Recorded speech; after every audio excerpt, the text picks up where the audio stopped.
Welcome to the Global from Asia podcast, where the daunting process of running an international business from Hong Kong is broken down into straight up actionable advice. And now, your host, Michael Michelini.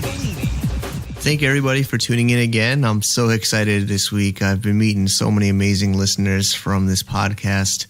I think maybe it's because of the Canton Fair. We got a lot of visitors coming from around the world. For those that don't know, the Canton Fair is one of the biggest fairs of factories of China. Happens about 2 times a year in the springtime, which is now, which is around 3 phases in April until maybe early May. And then there's again another phase in fall, which is usually in October or late September. And it's in Guangzhou. There's also the Hong Kong Fair by Global Sources. And so those that want double the action can go to fairs in Guangzhou and in Hong Kong. And it's a really intense time. It was actually these fairs that brought me to China in the fall of 2007.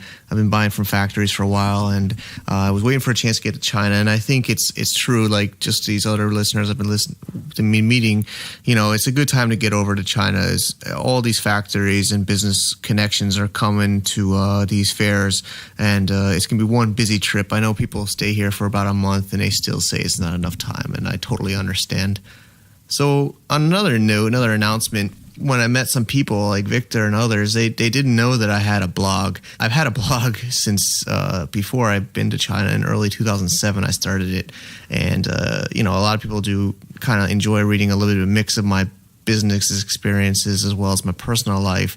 I actually just got a new domain name, so it's even easier to remember. It's mikesblog.com, M-I-K-E-S blog.com. So if you're interested in kind of a little bit of my chaotic personal and business life, you can check that out. Okay, and now for this week's episode, we have Marie Bosch, who I'm actually advising and consulting for her online business, New York Bar Store.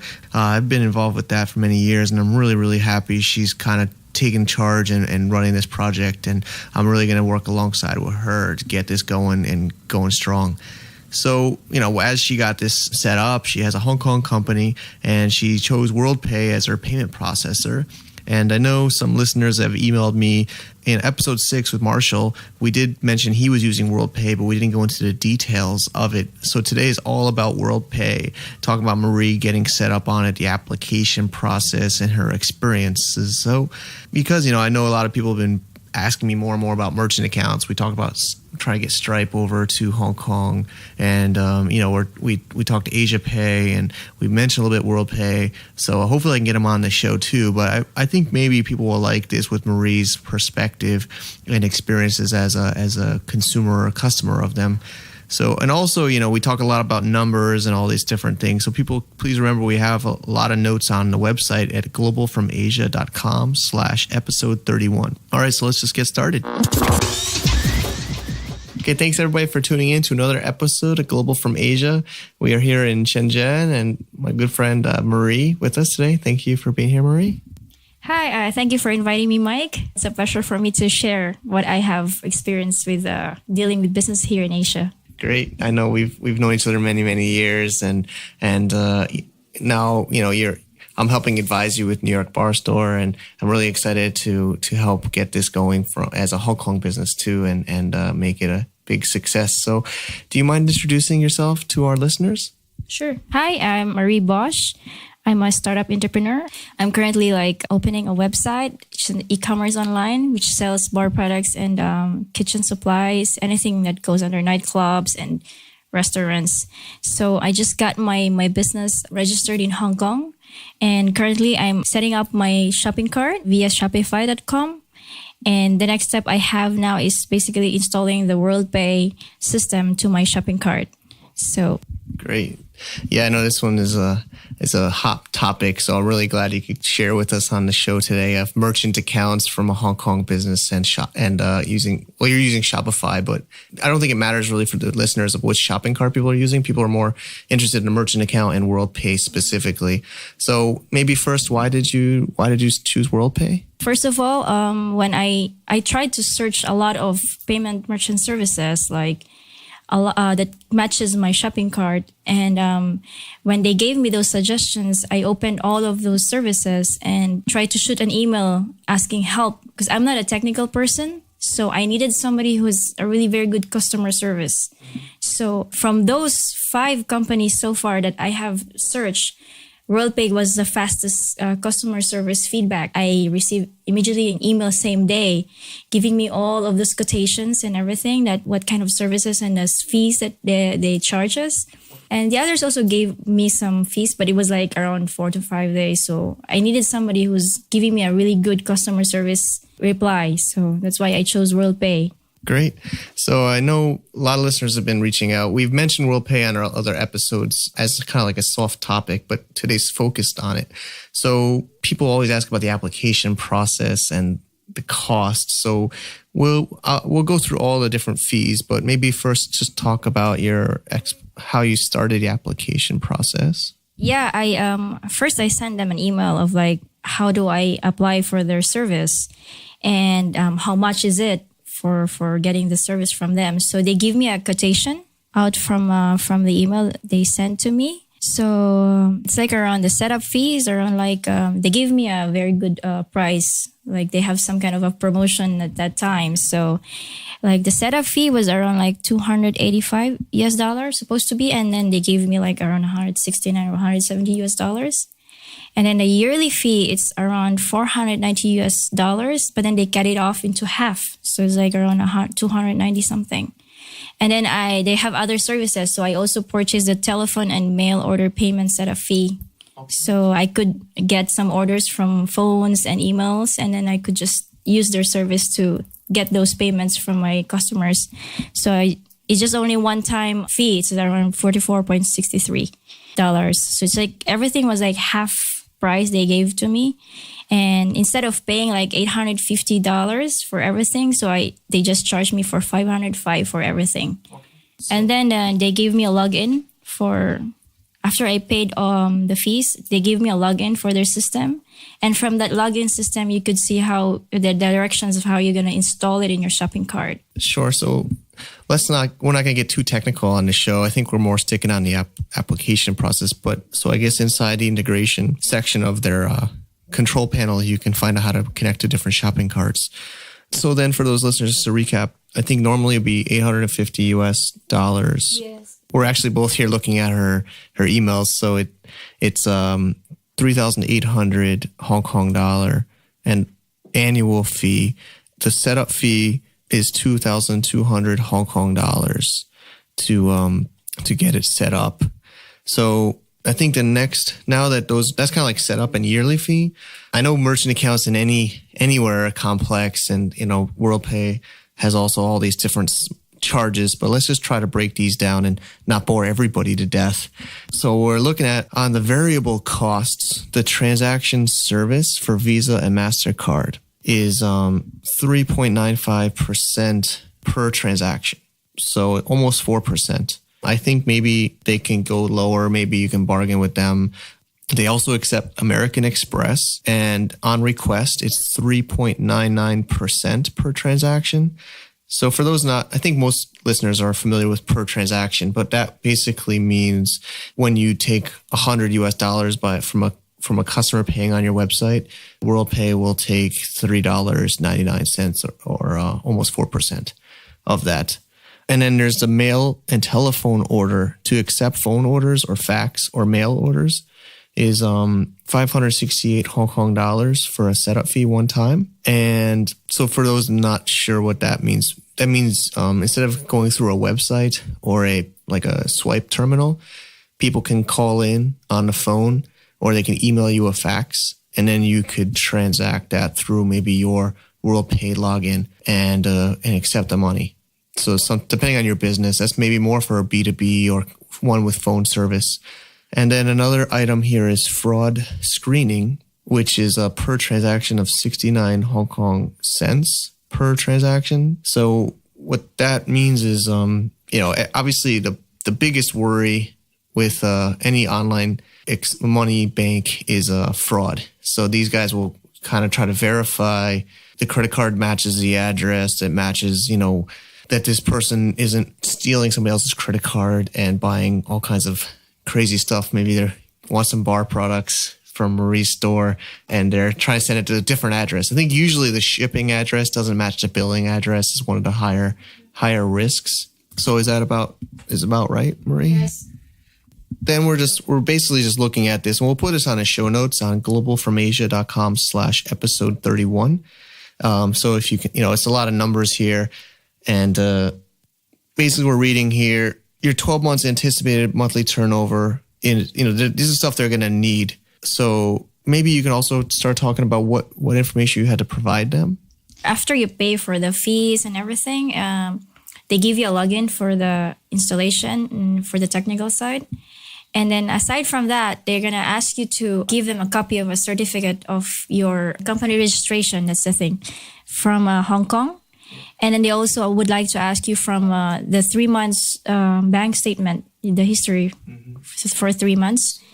And then they were going to have a follow-up application questions, like how many turnovers you have, the estimated thing in a month or in a year. And yeah, I think like maybe around 8 to 10 questions. And then there's going to be another follow-up again for those questions. So they just want to know how the business model, basically. So, but Worldpay is very, very flexible and they're not so very strict with the application. 95%, as what they said, usually pass with their applications. So it's not so very difficult to apply for them. This is a good question for you, Maria. I know you're just starting this process, which is also kind of cool for the listeners because, I think they like to listen from real people.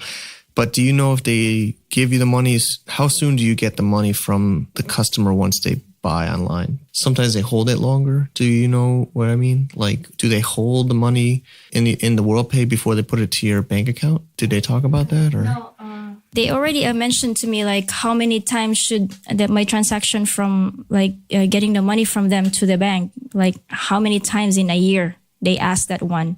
And they give me an option, like if I want to have like 75% to be in 75% will be sent to transferred to my account, and 20% will be left to their account. So that's the choice I made. In the questions during the application, they also asked those questions, like what options would you like to have for this kind of transferring money from them to. So for me, it's a good thing that they asked that. Yeah. Instead of like setting their own rules and, It's good they asked you. I'm surprised you can, some people might want 100% of their money out, but you're willing to, maybe that also helps you get approved because they have that 25% held. Do they say how long they hold that for? I think 1 month. Okay. 1 month.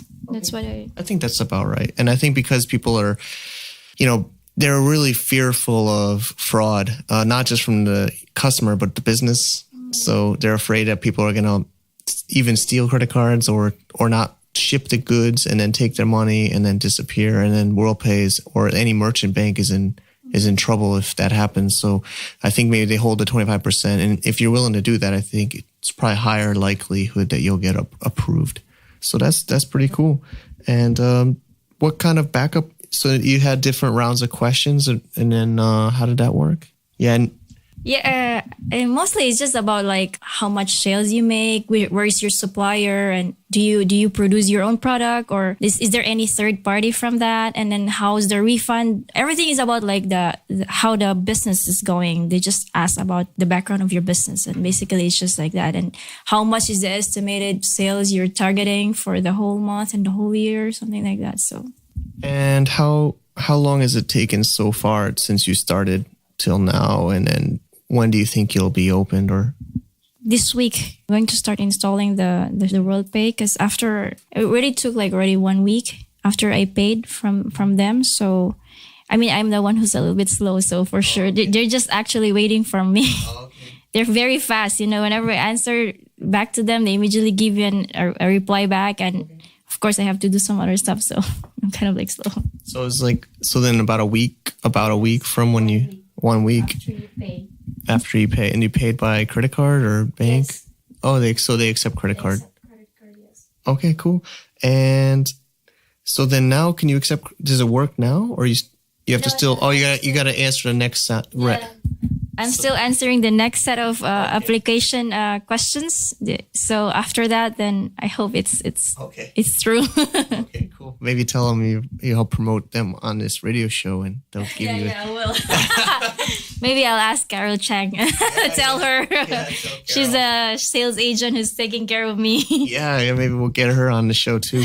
Let's just get different perspectives, and so I think I wonder, so you're shipping mostly from the U.S.? Yes. Yeah. Yeah, it's all in the U.S. So it's from U.S. mostly to the U.S. customer. Yeah, and then the next step I will have is I have another store here in Asia. So probably I will ask again Worldpay to help me with the merchant's account. So you can use the same same merchant account. Yeah, so you don't want to pay the... True. Another setup, so I don't want to do that. Yeah, I think also it'll work as long as you don't mind the credit card statement showing the same, which kind of works because if the brand is similar, as long as the customer doesn't dispute the order, if they accept it, then I think it works. Yeah. So hopefully you don't have to open up more accounts. But do you have any other things you want to share with listeners? I think because a lot of people are afraid, how does this work? How much does it cost?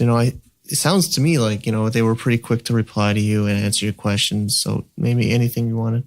Like, as for me, I'm a person who's not a very technical person. And what I really I anticipate with considering and choosing some service is basically like the one who answers me back all of my questions and inquiries. Because if I would have problems in the future one day, it would reflect them in the very first thing how they replied back to you. So I don't really care so much how much do I pay as long as I get a very good service. This is what matters most.